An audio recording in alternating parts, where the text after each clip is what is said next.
Leave it here. Okay.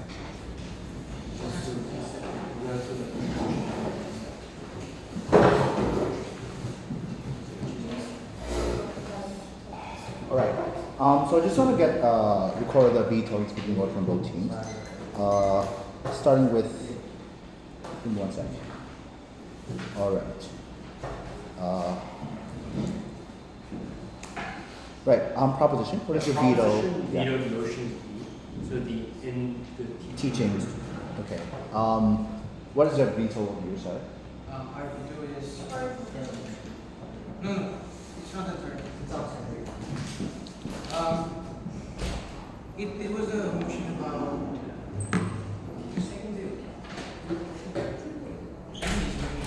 okay. Yeah. So you both veto the same. Oh, okay. Yeah, we at the exact Veto same second time. motion. Okay. And are we debating which motion are we debating? We're debating on the this house prefers Motion. motion C, the Robert. technocrats motion. So post-revolution states being governed Yes. by technocrats. Okay. Got it. Right. Speaking orders from both sides. So please, proposition. proposition speaking order would be Suabe first, Uh-huh. Aiden Cox second in reply, and Jinu Choi is third. Jinwoo choice. Jinu Choi. Okay. Opposition. the first would be Manasi, Uh-huh. and then the first in reply would be Manasi, Okay. the second would be Pinak, and Okay. the third would be Rosetta. Okay. Got it. Right. 1 second. Just a quick check if everyone can hear the bell. Yes. Okay, so we have timekeeping bell for the whole debate. Okay, my name is Jack. I'll be your chair for this round. No preferred pronoun. Prime Minister, whenever you're ready. Here.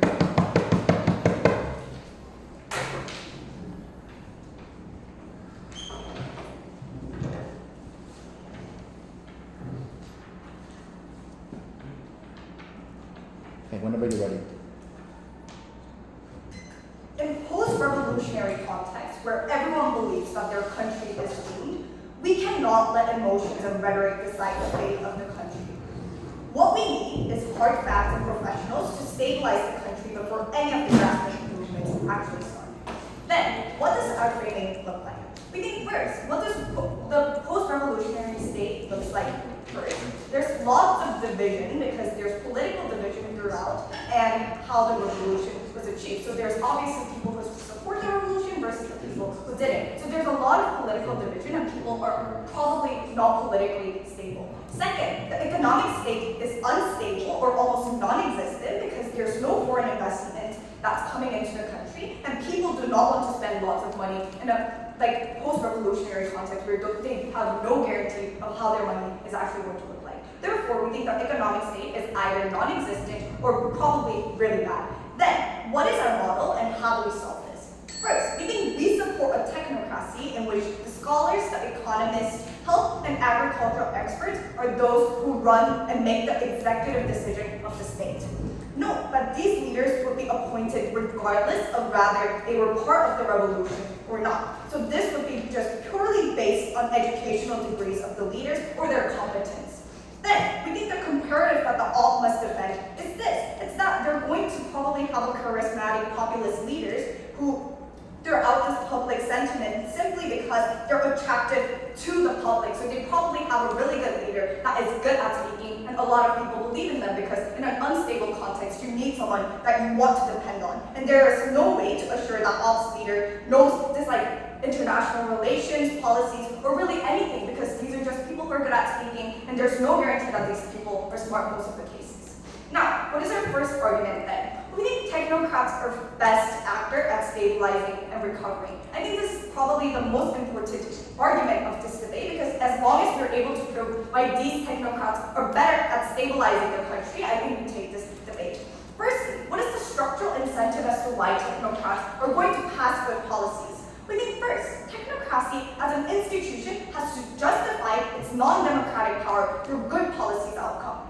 That is, technocracy has an incentive to make people's lives so much better off that they have no incentive to turn to violence or to go against the state in the form of violent revolutions. Second, individual technocrats always have the incentive, I'll take you in a moment, incentive to improve things like quality of life and economic growth by increasing things like per capita GDP, since that's how they get promoted.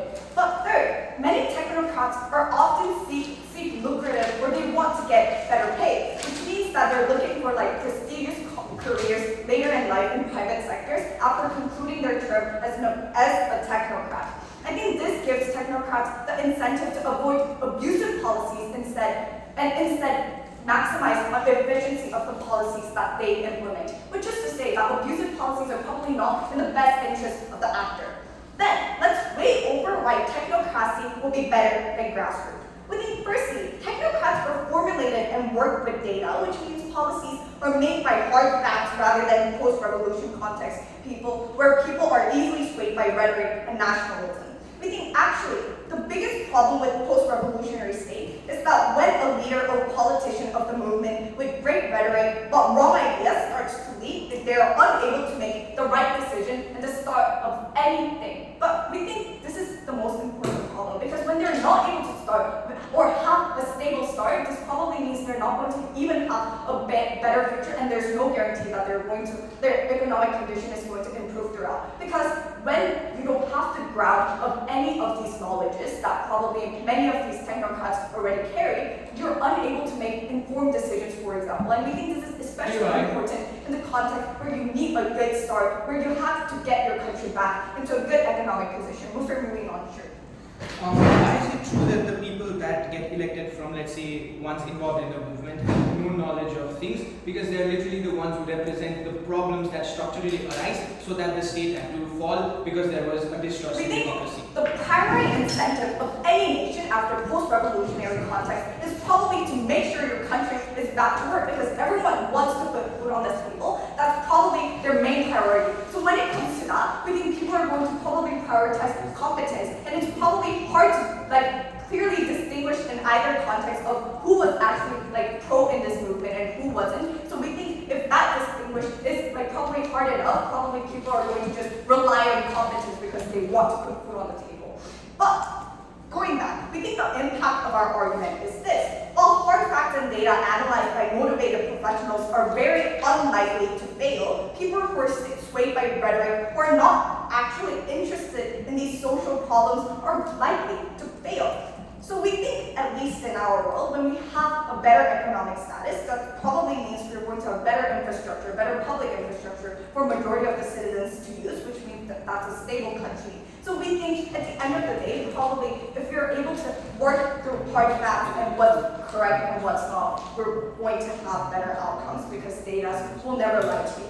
Second substantive is that probably all will lead to hyper-radicalism and probably a really corrupt country. Well, in our side, we're able to prevent that. I think this is because first, post-revolutionary states often suffer from large levels of political instability. This is because the transition among powers often occur through non-constitutional means, resulting in cases where the public gets divided based on whether they believe the revolution was necessary or not. Second, oftentimes the leaders who have newly emerged are also vulnerable to large amounts of public backlash. So they're also scared of what's going to be happening to them, which means that they're going to often not have such immense power. But third, we think this division results in massive political delay because the newly appointed leader has to justify and validate their power or even use violence in order to rise to power, which means that probably the political state of the country when it comes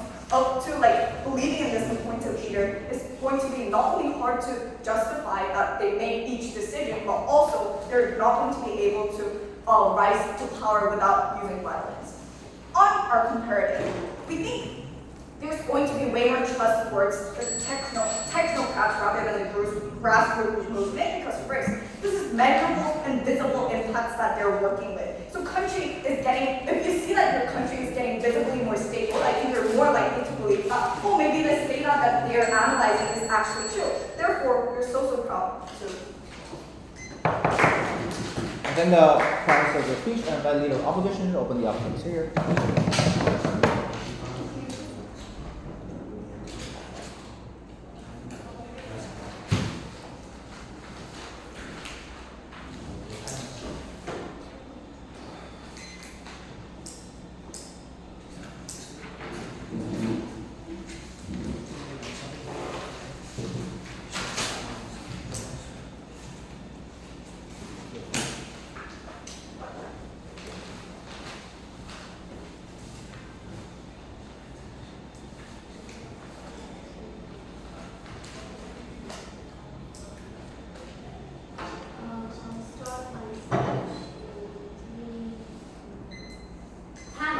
democracy is a myth that exists on proposition, while we reestablish democracy in a country, in a post-revolutionary country that so needs it, so proud to oppose. Firstly, I'll do some expansion of the setup and then I'll go to the rebuttals. On the characterization of post-revolutionary state, I want to answer the question of why they occur. And I think this is essential because post-revolutionary states occur because there has been a loss of trust in the government. That is to say that people have mobilized together in order to throw a government via violent revolutions or via non-violent revolutions in order to grasp more trust in the government because they currently do not have any trust in the government. That is to say that they believe that the democracy is corrupt in their country. Think of examples of these movements like the Gen Z movement that happened in Indonesia, that happened in Nepal, which caused revolutionary movements to occur in order to overthrow the government. That was in order to overthrow the government that the youngsters believed that was corrupt, right? And secondly, who are these movements typically led by? We think that these movements are led by the general public because it is the mobilization of general public that leads to the revolution in the first place. In order to pressurize the government, in order to do actions or the corruption or simply remove the governments or new governments that of the choice of the people are established in order to establish a more fair democracy. And we think that these figureheads of these movements come from grassroots movements, right? And secondly, on the characterization of technocrats, we believe technocrats exist in a technocracy. That is to say that they are not democratically elected, so this is not the choice of the people. And secondly, technocrats are extremely pragmatic, meaning that they would usually look at long-term solutions instead of looking at the immediate resolution of political instability of the emotions of the people that are in the country. We believe this to be the case also because of the fact that technocrats are academic experts. That is to say that they are not leaders and they do not really have soft skills in order to lead a nation or simply in order to lead a nation or be more charming to the public, right? Then I'll go to the rebuttals. Firstly, on the first point of contention here is in the basis of stability. We believe that on our side of the house we provide immediate stability, and we think that this immediate stability is a resolution of democracy in the nation. Because if technocrats are elected, which is to say that people not represented by the choice of the people, this can lead to more uprising because people do not feel represented. This will be expanded more in my first argument. And the second point of contention that the proposition brings is about the fact of accountability. We believe that on our side of the house there is more accountability because these figurehead of these grassroots movements who are elected and democratically represent the public have more incentive to cater to them. This will also be expanded in my second argument. And on the point of analysis of political polarization, we think that this is largely symmetric on both sides because technocrats simply are not people who are able to cater to the emotions of the public because they are academic experts. And we think that this divide between the authority and the public is more so on their side of the house because of the fact that technocrats cannot emotionally resonate with the people because they lack soft skills and rather are more pragmatic and academically inclined. Then I'll present my first argument. The thesis of this argument is on the principle of democracy and rebuilding democracy. The thesis here is that our side fulfills the principle of democracy by rebuilding democratic that the people so require. The context here is in order to rebuild trust in the state, people need to feel like they have been represented. That is to say that a person who is in the position of power in the new government needs to be someone who has been elected by people, right? People want somebody who understands their problem, somebody in government because they are representative of the people and they're suffering as well. And thirdly, simply because they want democracy. This is a core attribute of why this revolutionary movements even happen. And this can be only offered by people who are figurehead of grassroots movements because we believe that these people are not simply people who are charismatic speakers, but we think that these people are deeply involved in this movement and they understand the suffering of the public. Think of examples like Mahatma Gandhi, who led the revolutionary movement against the colonization of the Britain in India, right? He was not just a charismatic speaker, but also a person who deeply understood the problems that the average Indian faced in that time. And we think that this is what largely the person who is going to be elected actually represents. And this is only offered in the opposition side because grassroots leaders are usually cause of such uprising because they usually mobilize movements together and they bring the public together and spearhead a person who can direct the movement to go to a certain direction, right? And secondly, because they also understand the general public's demands and what they want when the government is re-established more so that a technocrat would ever do that. The comparative here is that technocrats are not democratically elected, as I already stated, but they also come from social circles which aren't necessarily directly impacted by the things or the corruption that is happening in the nation. This is because they usually come from they are usually academic experts and they do have the privilege to pursue that academic expertise,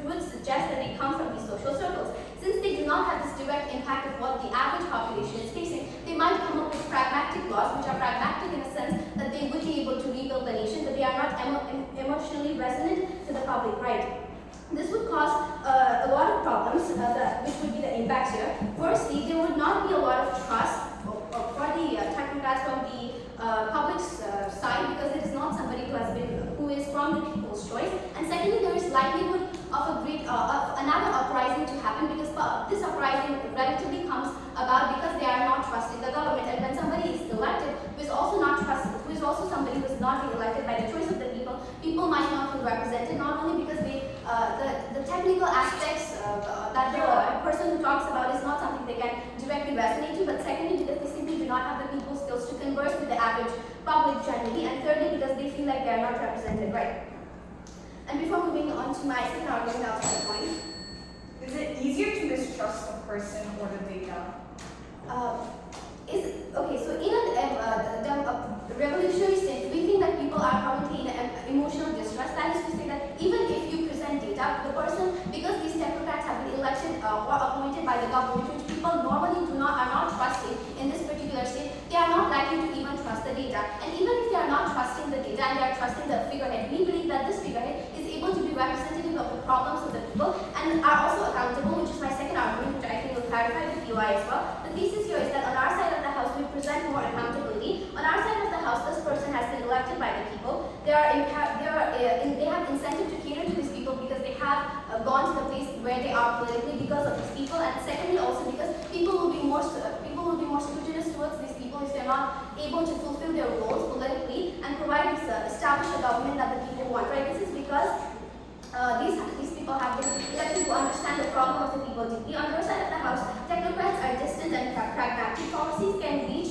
pragmatic level which are conflicting to the people because they do not emotionally resonate with the policy that is being implemented, and they are not really held accountable because these are people that are appointed by the system rather than people appointed by the choice of the people. Because of all of these reasons, we are so proud to oppose. Then the hour for speech, and by DPM to the podium here. I'll rush to the restroom to wash my hands real quick. Thank you, sir.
너가 진짜 살려야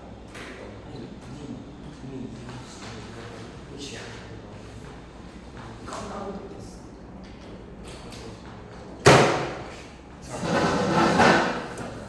Your name tags. Oh, thank you. Wait, do I need it? No worries, just I'm sorry, DPM whenever you're ready. Yep. Alright.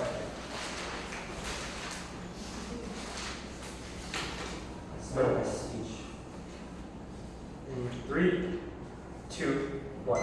I think proposition was wrong when they told us that the people of post-revolutionary states want to be represented. Because I think what they really wanted was food and clean water, because the previous regime did not care about them to guarantee them these basic rights. That's why they revolted, that's why they ousted the previous regime. It's because they lacked these fundamental resources. Because previously, they were perfectly fine with it, given that as long as they were like properly satiated by the regime in place. That's how the country dissolved into authoritarianism in the first place. The reason that people became dissatisfied with it is because the authoritarian government stopped providing. We tell you that technocrats provide people with exactly why they want. That is why people will be complacent with what we have to present in our side of the house. Never prouder to propose.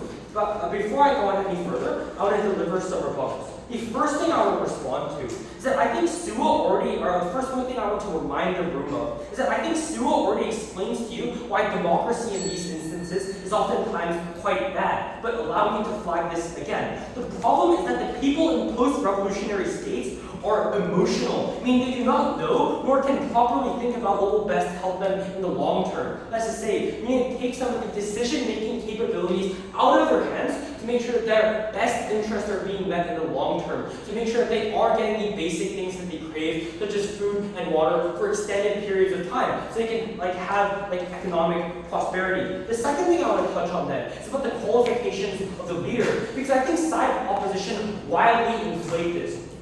All we know about the leader in the context of this debate is that they successfully led a revolution. That does not mean that they deeply understand the issues that the average person faces. It just means that they were able to unite people against the current government. It just means that they were able to spit rhetoric out about why that government is so bad. That is not an indicator that they understand you. That is not an indicator that they're best able to represent you. It's just an indicator that they're able to galvanize you against a common enemy. There's no indication that they have these skills. I don't know why side opposition try to run away with this within today's debate. Next thing I want to touch on is that they tell us that since the grassroots organization movement sort of overthrew the oppressors, then that means that individuals kind of feel properly represented by them because they elected them and whatnot. I mean, this is largely untrue. I think there are vast swaths of the population that do not feel represented at all by these people. Now, who are these people? I think given that the previous regime persisted for years on end, they likely have a loyal supporting base in the public. Because first, no regime can survive for years without having some level of public support. But second, these regimes run propaganda, they run brainwashing programs. This regime is a large chunk of what the public has ever known. That is to say, they worship the previous regime, they had a lot of trust in the previous regime. That is to say, this entire revolution was unjustified to those groups of people, meaning they don't feel themselves being represented by the current government. They feel that the current government is entirely a sham. That is to say, you do not represent all people, you only represent what I would say is about 50% of the population, but the other 50% still feel unrepresented, still feel as if they're suffering. This portion of the population is then left destroyed and antagonized. But furthermore, it means that they are likely to be persecuted by the current government because they need to direct their anger towards someone. They need to direct the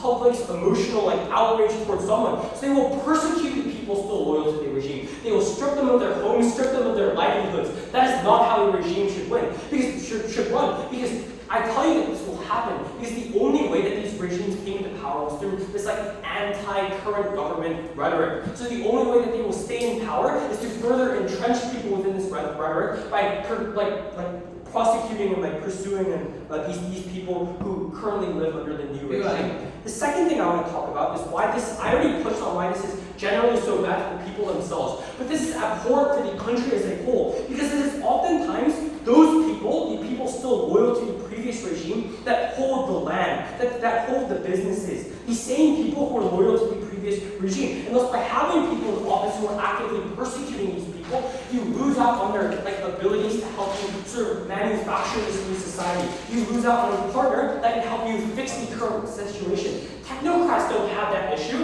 unless they're able to cooperate with those people and actually solve the issue instead of just persecuting everyone and not solving anything. Just because you feel that something needs to be solved doesn't mean it does. The next thing I want to touch on is my extension on FDI. The idea here is quite simple. Investors demand stability. Companies need consistent growth because if someone hedges their bets on something and it fails, they're fired. They're going to be ousted from their job because investors demand consistent returns. This means that in order to receive FDI, you need to be trustworthy. Because if a company trusts you and then your economy collapses, that investment is meaningless. Here's why technocrats get more trust then. First, they are experts in their respective fields, meaning companies and countries can look at them and what they did and be assured that the country is in good hands. Alternatively, countries and companies in the opposition side of the house are expected to trust people who are just revolutionaries. What amount of trust are you able to afford those people? Because their cabinets are just consistent of war heroes. Second, they hold long terms. So companies and countries can trust that the economic policies that are currently in place by these technocrats will persist for a long period of time. Meaning they feel assured that the current economy that they're investing in will stay as it already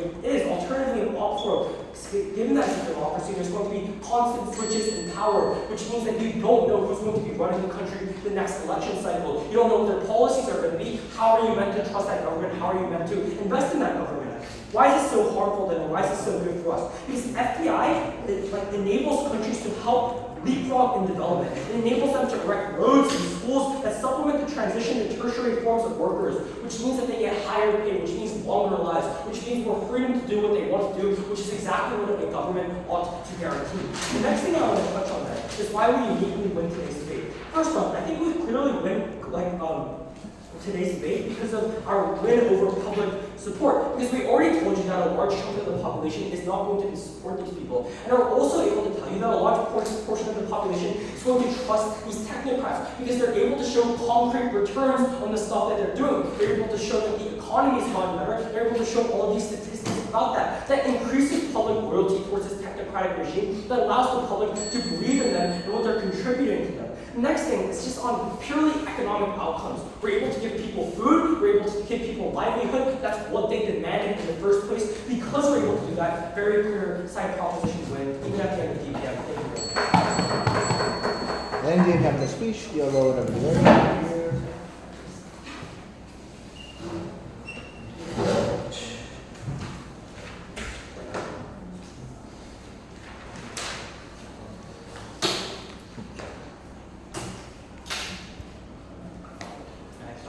Give me a second.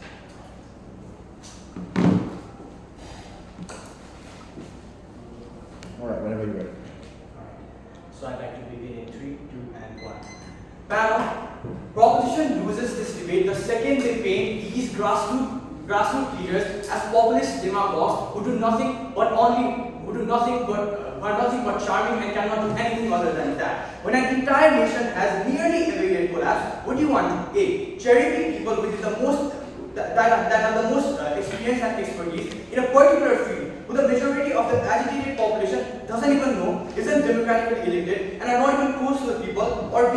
have a grassroots movement representation who is not just leading the nation, but is a part of the nation itself. A person who has seen the struggles of the nation in first hand and is not from social hierarchy of a circle, who does not properly understand the problem of the nation, which is why so proud to oppose. As a second speaker, I'd like to stratify my speech into firstly rebuttals, secondly extensions, and thirdly way to show you why we win. Now, on to the rebuttals. Firstly, the proposition emphasized a lot about how fragmentation is going to be prevalent in our world. However, fragmentation isn't something that is exclusive to our world. It is equally prevalent in their world as well. Let me tell you why that is more prevalent in their world. When at least in our world, these leaders who are from grassroots movements are democratically elected. They are somebody who the majority of the population has agreed with to be their leader. However, in proposition's world, we do not really know who these technocrats are elected by, which causes even larger layers of fragmentation, which is more harmful towards their side. And secondly, on the qualification of leader. Okay, panel proposition paints this leader as a populist demagogue, but that is someone they have already overthrown in the past. We should not limit this leader. By somebody who is hyper radical and has thoughts of taking over the nation. That is literally they are building our world on their worst case scenario. Let me tell you why. I will take that later. Let me tell you why this is completely wrong. First of all, panel they heavily criticize how these leaders are only charismatic. But let me emphasize that charisma is something that is extremely required in a post-revolutionary state. When people are fragmented, when people are going against each other, do you not think that a person who can speak really properly, who can bring communities, bring people who are opposing each other together, is that person not important? Is that charisma not important at all? And do you think, panel, a person who has no idea of what is going on in his nation, can properly lead a nation? Now let me tell you, panel, the leader that is going, this grassroots leader, why do you think it is more important? Firstly, because this leader is somebody who has experienced everything beforehand. Panel, the only expert you need in this situation is the leader itself, because he is expert in knowing what his country needs firsthand. Not somebody who has a degree in something, not somebody who is academically successful, but somebody who has seen the people, who has seen the struggles that the people have faced. Now with that, I'd like to come to the extensions. Firstly, my first extension is about the breach of democratic values. In a post-revolutionary state, democracy is something the public expects to come around ASAP, and when instead they are made technocrats, they barely know this is just a recipe for disaster. Let me tell you why. Because these technocrats, panel, they do not have the soft skills of a leader that the grassroots leaders might have. These technocrats cannot lead the country like a leader can. This leader is just these technocrats are just somebody who have expertise in a particular field, and to them the number of fatalities or the number of people suffering in the nation is nothing but a statistics that they have to improve over time. And panel, proposition keeps on emphasizing on the fact that these technocrats will provide proper concrete results. However, panel, that concrete results takes a longer amount of time, and time is absolutely valuable in a post-revolutionary state. Time is not something. The results need to be seen as soon as possible, and that is simply not true, because that is something that simply cannot happen, because these leaders are very pragmatic. These technocrats are very pragmatic. They need to take a few steps, and then they will make a few policies which will take a long amount of time, and that causes people to be even more agitated and revolutionized. Now, panel, how are these technocrats elected in the first place? Because that completely preaches the democratic values in proposition as well. Because it is extremely difficult for grassroots movements to completely come to a consensus on who gets the lead, especially when these technocrats govern, which can lead to fragmentation, and due to contrasting opinions. And this results in A, inefficient leadership, B, fragmentation, and C, of another possible civil war. Now, on to my second extension, that is about accountability. P1. Panel, I'll take that. What about technocrats makes you believe that they will willingly let people die for long-term returns if they themselves are also human and still have compassion? Okay, panel again. These technocrats are not people who have experienced this firsthand. These technocrats come from higher social circles, people that are rich people that can get this education. Whereas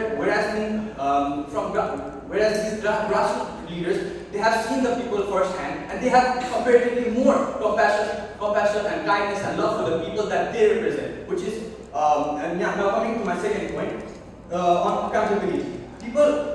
People will likely feel that they can only hold the technocrats accountable by another uprising, because they were not democratically elected in the first place.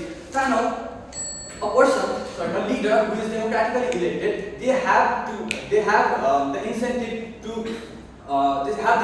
to win over millions of people, even people that did not vote for them at the first place. That is their incentive. That is the incentive for them to do well. What does the technocrat have for the incentive panel? Technocrat is just somebody who was chosen and put in the spotlight. The incentive is academia, whereas the incentive of the leader is the people itself, and that incentive entirely outweighs their argument.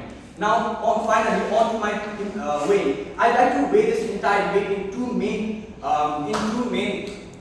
principles. Firstly, the impact on people, and secondly, the impact on nation. These are the two stakeholders that are affected the most.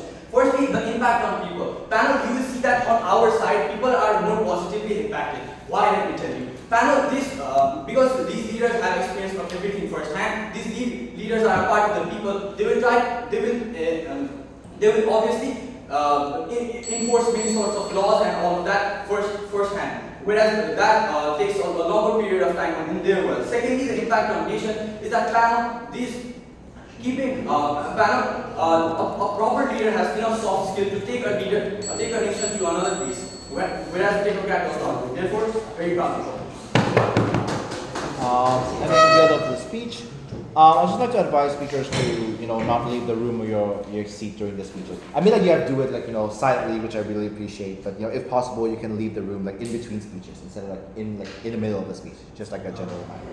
Okay, thank you so much. God willing, what are we going to do?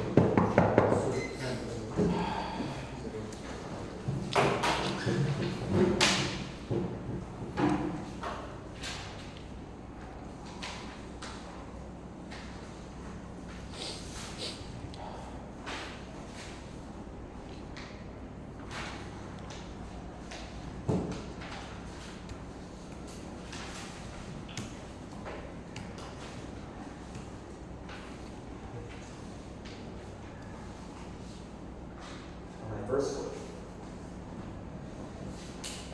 There are many assumptions coming from team opposition. The first thing they assume is that technocrats are terrible at relying on and understanding the struggles of these people. Why this is untrue? A few reasons. Number one, technocrats are often people who have elite backgrounds within the country. For instance, there are lots of CEOs that get into economic positions after they have experience, or economists that have been working within the country to understand the landscape of what these countries are experiencing. But secondly, even if this is not the case, lots of scholars often have lots of expert knowledge regarding what this country is experiencing, meaning that even if it is not that, they have the emotional capacity to the fullest degree, if we're charitable to assume that their grassroots leaders are maybe emotionally wise, they're more capable. The understanding of people and what they need is better on our side, if not symmetric. But the second thing I'd like to know is that their accusation that technocrats are long-term and only focused on the long-term solutions are just unimportant within the round due to a few reasons. Number one, that if it is important for the technocrats to achieve short-term solutions that are necessary to achieving long-term solutions, i.e. getting the country together, trying to resolve the lots of post-conflict rhetorics that often cause polarization, it is probably in the large incentive and capacity of these technocrats to want to solve these short-term issues to achieve the long-term issues that they say these leaders are going to advocate for. That's why, in cases where short-term issues are a prerequisite to achieving solutions, we believe that we have that too. But secondly, it is not an economy.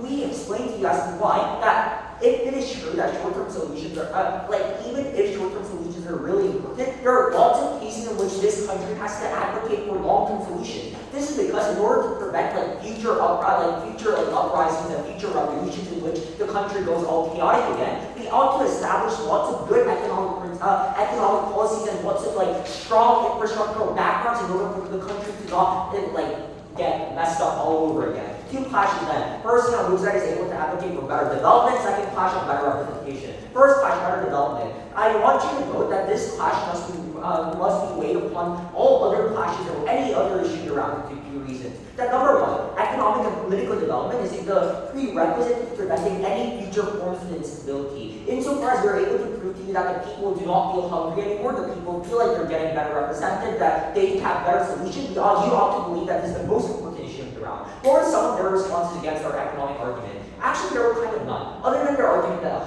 these people are not able to understand the psychological states of these people, and therefore this is going to result in bad outcomes. We gave you 3 reasons why this is untrue. That number one, this is untrue because these people are people who are experts regarding their fields. Technocrats are people, for instance, that political scientists are elected into political positions. Economists are elected into a position where economics are important to immigrant laws, immigration forces, etc., etc. That's why lots of the people who are able to specialize in these forces are probably comparatively better at solving the issues that are most proximate to them. But the second thing I'd like you to know is that their indirect response to this argument is that there are other democratic principles that we're likely to ignore. For instance, the right to vote and representation that are more important. This is their way that come from their speakers. Let's engage with this. Number one, that we explain to you as to why in cases where democracies, what are the cases in which democracies are not that important. We believe that democracies are only important when they're instrumentally valuable. That is to say, the reason why certain government institutions like central banks or even courts, for instance, aren't directly democratically appointed is that any system of government is simply an instrument used to obtain preferential outcomes for its constituents. In other words,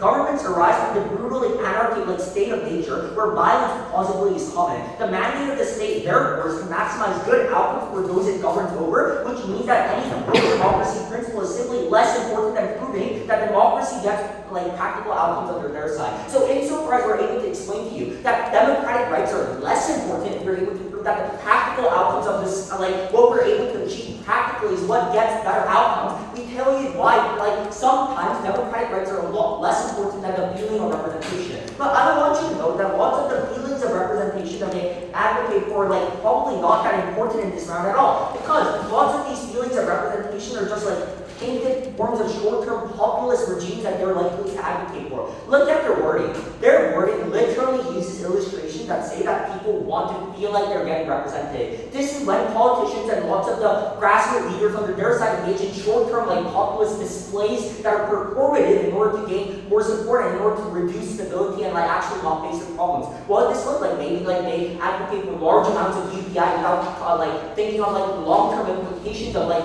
using up so much of the government money and not investing and like not gaining like investor confidence from other states like what Adam was able to explain to you whatnot. That's why in terms of better development, we explain to you a few things. That number one, we're willing to trade off democratic principles insofar as we are able to prove to you that the state only exists in order to maximize the capacity of the individuals to like have a good life to live in. But number two, that development under our side is more likely on in terms of mechanisms that we presented to you. The fact that they're like experts, the fact that they rely on statistics rather than rhetoric, the fact that even if they're a bit more opposed, they're likely to advocate for long-term solution regardless of the opposition. We prove to you as to why we have better outcomes. And insofar as we're able to explain that better outcomes is what prevents future chaos from reoccurring, we explain to you why we need the most important clash in the round. But let's engage with another clash on representation. They say that representation happens in two ways. That number one, that you want to feel represented, and number two, like minorities. I want to engage in both of these. Number one, on populist feelings of representation. We explain to you why populist feelings of representation are invalid within the round. What did we tell you? That number one, even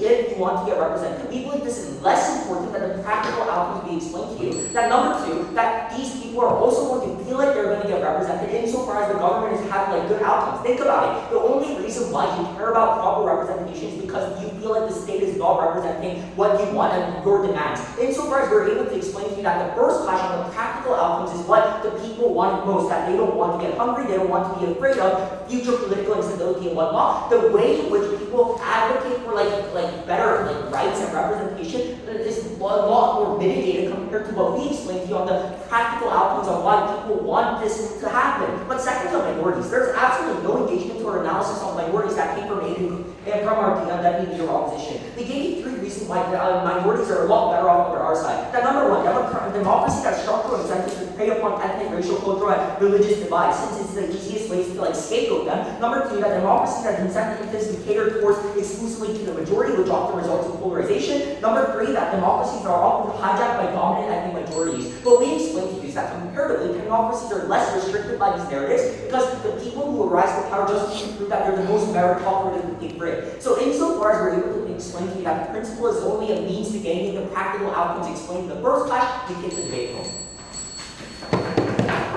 I'll go for the speech. Up, whenever you're ready. Here.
I'd like to start my speech in 3, 2, 1.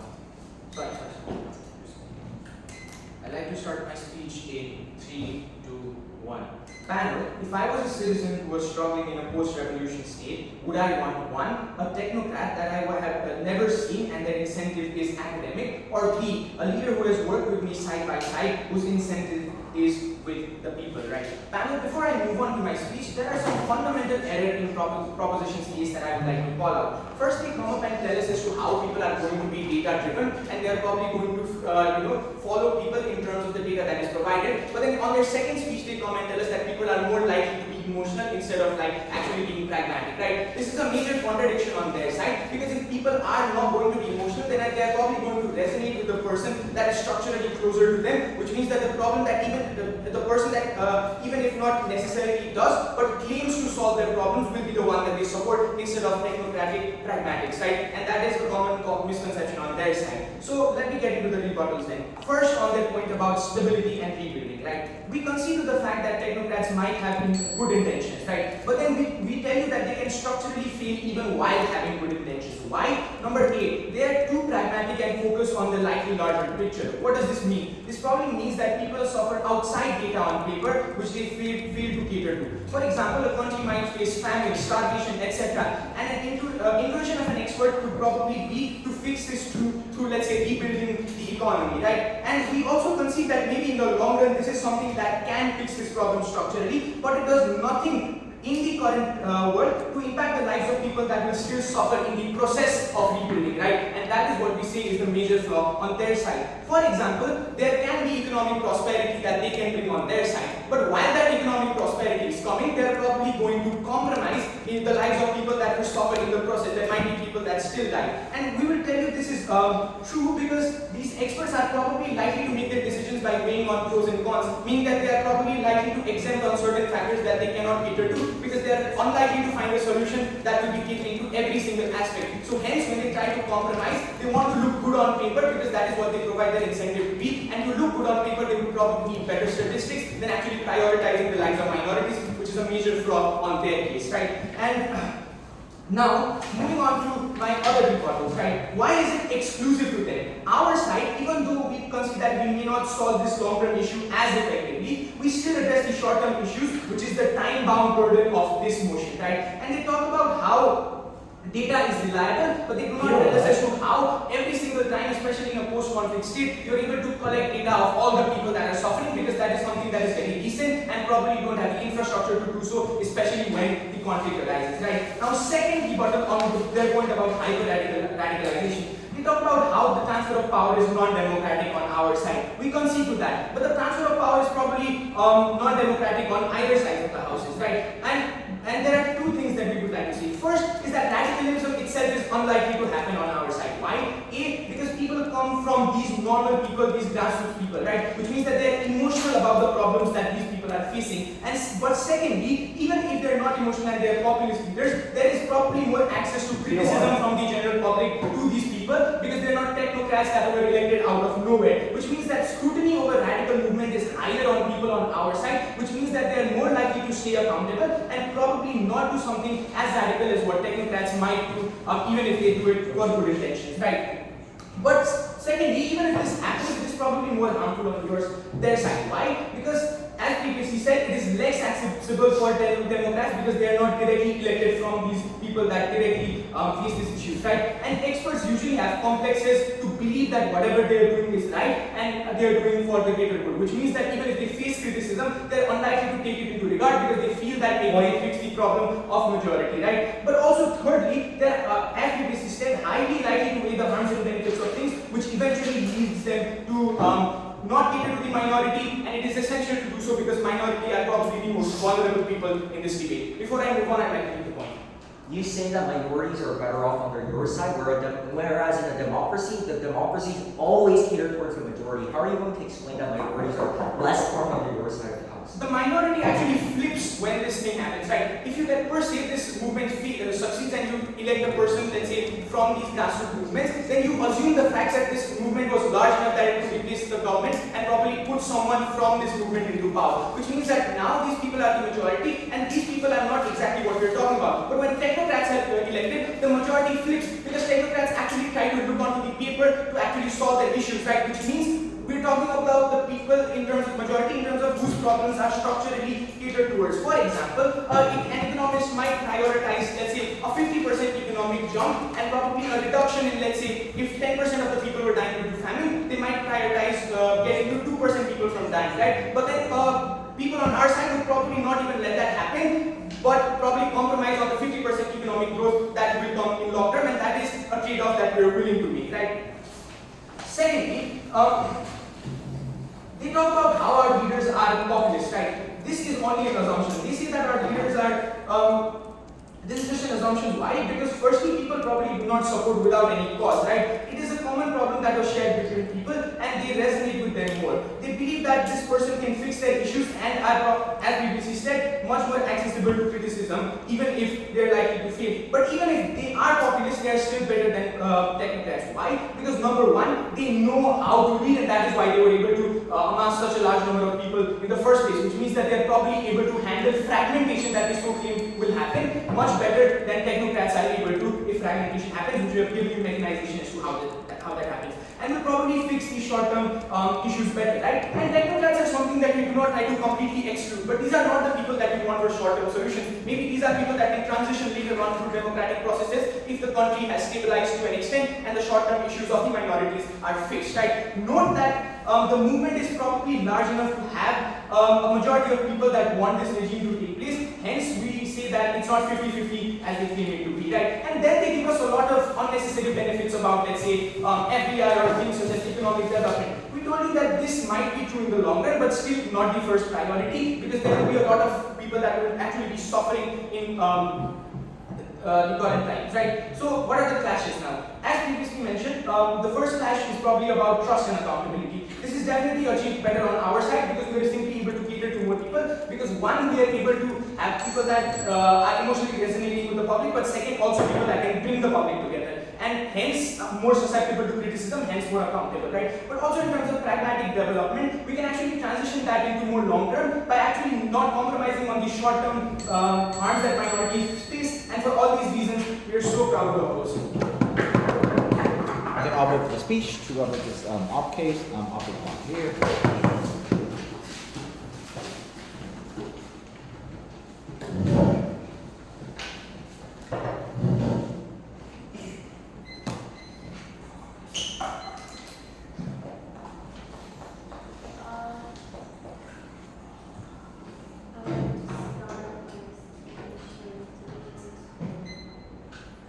Panel, the side proposition makes claims that technocracy and technocrats can rebuild infrastructure and economy in a state which constantly is in depletion of trust with the authority.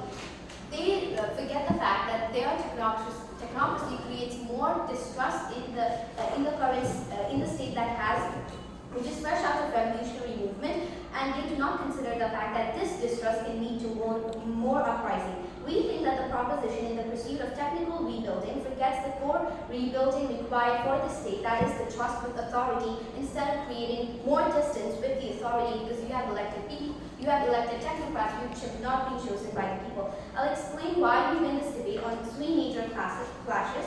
Firstly, on representation. Secondly, on political polarization and more stability in politics. And thirdly, on rebuilding of infrastructure. Right. Firstly, on representation. Obviously, it is clear that only the side opposition can properly provide you democratic representation.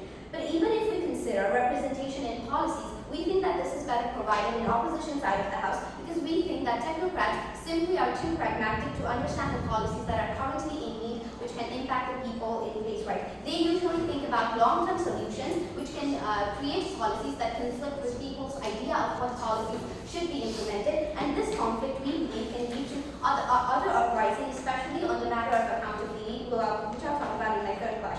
Why do we think this is the case? We think that to illustrate it, think about what a technocrat might establish as a policy in order to increase the birth rate in a country which suffers low birth rates. We think that this technocrat can create laws on abortion in order to ban abortion, despite the fact that ban on abortion is a conflicting policy that directly intersects with human rights and reproductive rights of women. But this technocrat can think that this is the most plausible way to increase birth rates in the country because this is the best thing for the country at the moment. And we think that technocrats, largely because they are so pragmatic, are usually dissonant from the policies, especially the policies that intersect with human rights, which is in much need in a state that is fresh out of revolutionary. Second, and so because of this reason, I think we clearly take the clash on both democratic representation and the representation through policies. Secondly, on polarization and stability on politics. We believe that because there is more distance in the authority and the public, because of the fact that the public has not chosen the person who is carrying out policies and creating policies and establishing policies that directly impact the larger public, we think that there is more distrust and distance that is created, which leads people to further distrust the government. This can lead to the fact that people can create another uprising because they feel that they are not well represented in the government that is supposed to represent them. Even if the technocrats are able to bring about outcomes which are supposedly representative, that is to say that they are able to bring about immediate effects of infrastructure rebuilding. We think that this is not impactful because we believe that people in the state of emotional crisis would rather gear toward policies that are able to soothe out these political divide and soothe out their emotions, rather than policies which are technically able to provide them the things that they need, because of the fact that there is more distance that is created because they have not chosen the person who is in position of power. Thirdly, then on economic infrastructure and rebuilding, we can see to the fact that yes, immediate effects can be showcased by technocrats in order to rebuild infrastructure, but we think that this cannot happen stably because of the fact that people will likely create another uprising, especially when technocrats create policies that are in conflict with the average person. That is to say that if there is a policy as such, people will likely think that the only way they can reach accountability is again through another uprising to remove the technocrat who has not been democratically elected. While we focus on creating immediate rebuilding of political stability and peace, which then can establish a government where actually people can unite together in order to form infrastructure. Opposition creates infrastructure rebuilding in a case where there is no peace and there is more political divide. Because of this reason, it's also proud to oppose. I think the upper part of the speech, Governor Pai, whenever you are here.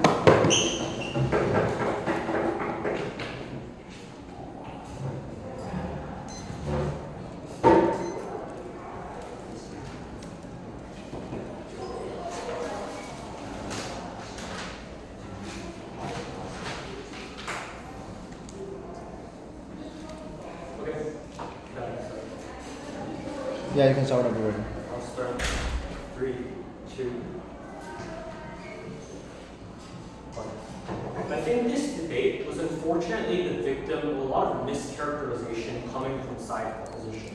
I think the first and most egregious form of mischaracterization that side opposition give us is that they sort of mischaracterize who the actual leaders of their world are. Because these are revolutionary leaders. And what side opposition ascertained from this is that this indicates that these people are in touch with what the people want and represent, and that they have the capacity to solve these solutions. This is never indicated at no point, nor recognized at no point their entire case. Thus, I think you ought to disregard this representation of what these leaders look like. I think what we're able to conclude is that these people are good at glamorizing a common enemy, but anything beyond that is a stretch. I think it's very clear then that our side's characterization is the characterization you ought to win. What does this mean then for the scope of the debate then? I think it means that first, they do not represent people better, meaning they do not solve the problems that these people have any better either. It also means that they continue to utilize their rhetoric to push the people loyal to the regime, to punish the people loyal to the previous regime. They're going to persecute them. They're going to force them out of the positions that they currently hold. That is what happens in the opposition's side of the house. That is when you don't get people who collaborate. That is when you get the worst form of representation within your government. The second thing that I want to talk about is that they never give us any reason, and this is their largest point in the entire debate, they never give us any reason to believe that the ethical questions that these technocrats are going to face are going to be solved improperly. Because I tell you that these technocrats are not stupid. So if they're able to recognize that if you put people through short-term turmoil, they're going to die, they're going to revolt. These people are not stupid, they can recognize that. So, like any logical person would, they solve the short-term issue first. I don't know why side opposition has the fiat to believe that these technocrats are stupid. I posit these are very intellectual people. I mean, they prioritize what needs to be prioritized. So if people are dying, they will make sure people stop dying. If people need money, they will make sure that people get the money as soon as possible. And they will also then do the long-term concerns after that with their increased level of knowledge. I don't know why we get to assume that these technocrats are devoid of any logical deduction. Now, I want to talk about why we clearly win today's debate as side proposition through a few metrics. First, on urgency. I think I've already explained largely symmetric. And so for that, if it's a big enough issue that you want to deal with, technocrats are able to recognize that. I don't understand why the people in there will have an increased capacity to recognize these specific issues, when I would argue that these technocrats who maybe have political degrees in degrees in things like politics and stuff like that are probably able to recognize those issues far better. And they're also with economic, that have degrees in economics as well. They're also able to recognize like short-term versus long-term contributions way better as well. But the second thing is that on vulnerability, I think opposition's Rick spends nearly 5 minutes explaining to you that minorities are the most important. I want you to notice a few things, Judge. First, this is new material and opposition whip. I suggest you don't credit it. But second, minorities are worse off on opposition's door, especially because we explained to you that democracies are majoritarian, and these scapegoat populations, which are the minorities, are often persecuted. I think this is especially the case with side opposition's form of governments, who are bad leaders who need scapegoats to blame the country's problems on. That's when they actually assault these minorities. But even if we're charitable and assume the minority clash is a top win, our clash on development ought to be credited way more because of the scale of it, because it helped way more people than side opposition ever could. Thank you very much. I think both teams are around. You can cross the house, shake hands. Leave your stuff here. You can come in again later. Thank you. But it was a bunch. That was good. Thank you. Thank you. Yes, nice to meet you. Thank you, Judge. No worries. Can we take our phones? Or Oh, yeah. Please. You can, the recording phone as well. Oh, we're still recording. So. Thank you.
Wow, I saw like Ethan never mind.